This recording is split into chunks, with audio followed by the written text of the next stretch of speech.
मित्रांनो, काही दिवसातच हे 2025 वर्ष संपेल आणि काही दिवसातच नवीन वर्ष 2026 सुरू होईल. नवीन वर्षाचा सगळ्यात पहिला सण असतो तो असतो मकर संक्रांतीचा सण.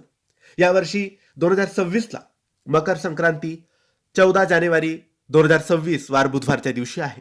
अगदी काही दिवस 20-25 दिवस राहिले असतील मकर संक्रांती येण्यासाठी. तर आजपासून जेव्हा तुम्ही हा व्हिडिओ बघत आहात तेव्हापासूनच या मंत्राचा जप सुरू करा. आपल्या पत्रिकेत आपल्या कुंडलीत सूर्य बलवान होतो.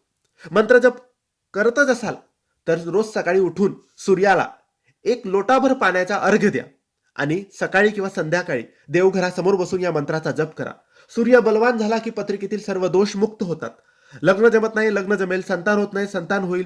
कर्जाची समस्या दूर होईल. सर्व इडापिडा नष्ट होतात. सर्व कामं मार्गी लागतात. कामं पूर्ण होतात. शुभ परिणाम मिळतात.